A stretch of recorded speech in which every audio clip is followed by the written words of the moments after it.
जय माँ पीताम्बरा, जय श्री महाकाल। सनातन धर्म प्रेमी भक्तजनों, आज आप सभी के लिए बड़ा ही महत्वपूर्ण दिव्य प्रसंग है। आज का प्रसंग है दीपावली के दूसरे दिन गोवर्धन पूजा का महत्व। भक्तजनों, गोवर्धन पूजा दीपावली के दूसरे दिन यानी कार्तिक मास शुक्ल पक्ष की एकम तिथि को मनाया जाता है।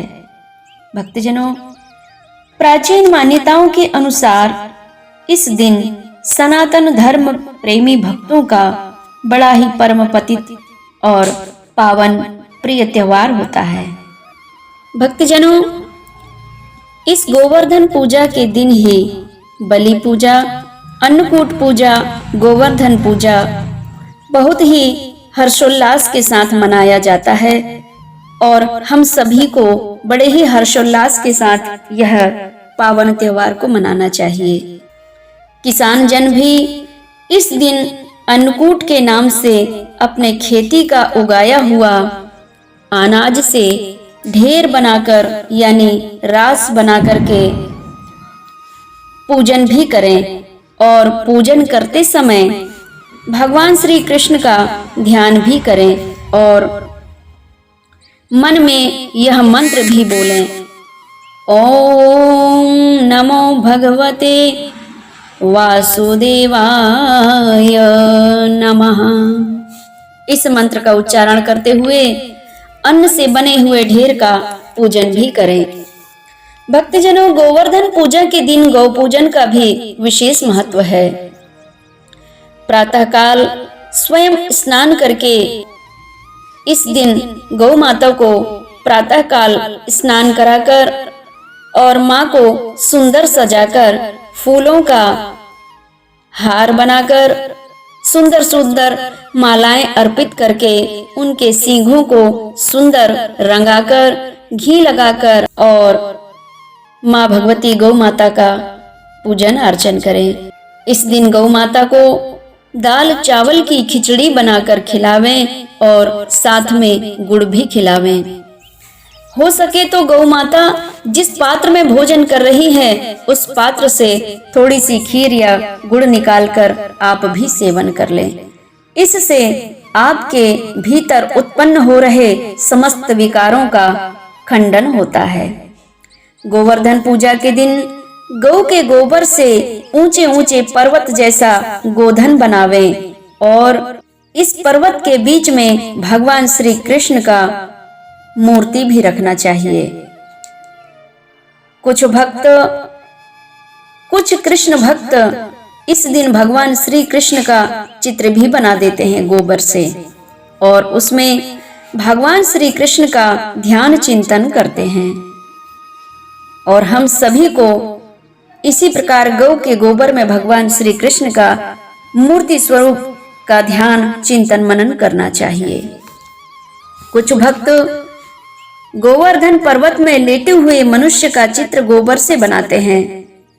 पौराणिक मान्यता है इस चित्र को भगवान श्री कृष्ण का ही स्वरूप माना जाता है।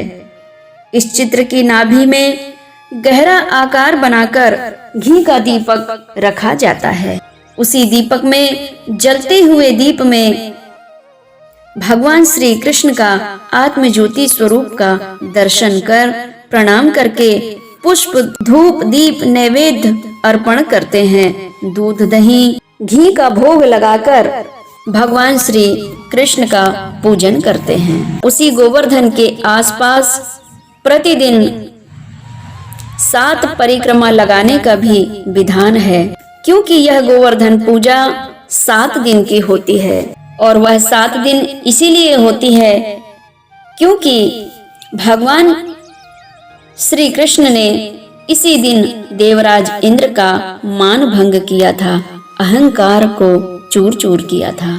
क्योंकि भक्तजनों, पौराणिक मान्यताओं के अनुसार इससे पूर्व ब्रज में यानी गोकुल में इंद्रदेव का ही पूजन किया जाता रहा है। लेकिन एक दिन भगवान श्री कृष्ण ने ब्रजवासियों को एक तर्क दिया।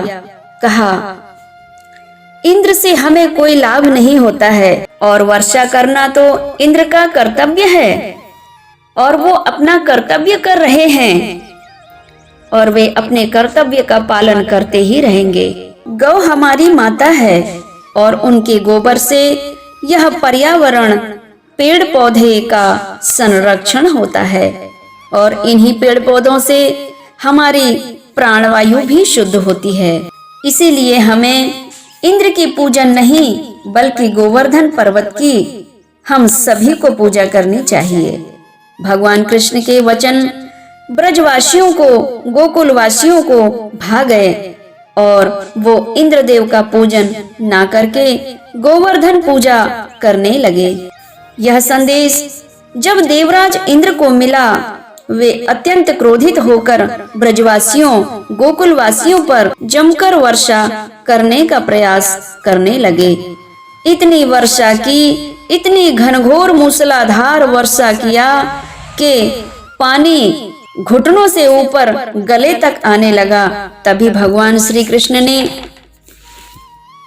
उन ब्रजवासियों की, उन गोकुलवासियों की रक्षा करने एक ही अंगुली पर गौ पर्वत को उठाकर गोकुलवासियों की रक्षा की और देवराज इंद्र का अहंकार तोड़ डाला। तभी देवराज इंद्र ने 7 दिन तक मूसलाधार बारिश किया, परंतु ब्रजवासियों का कुछ भी न बिगाड़ पाए। अंत में देवराज इंद्र परास्त हुए और भगवान श्री कृष्ण से अपने यह अपराध की क्षमा याचना की।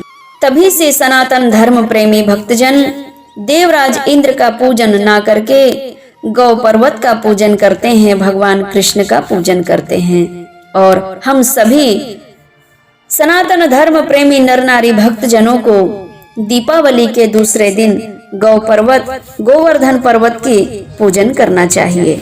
पौराणिक मान्यता के अनुसार माना जाता है गोवर्धन पर्वत की पूजन करने से भगवान कृष्ण की अपार कृपा प्राप्त होती है। गोवर्धन की पूजा करने से भगवान श्री कृष्ण प्रसन्न होते हैं और भगवान श्री कृष्ण की अपार कृपा हमारे सुख और सौभाग्य को प्राप्त कराते हैं।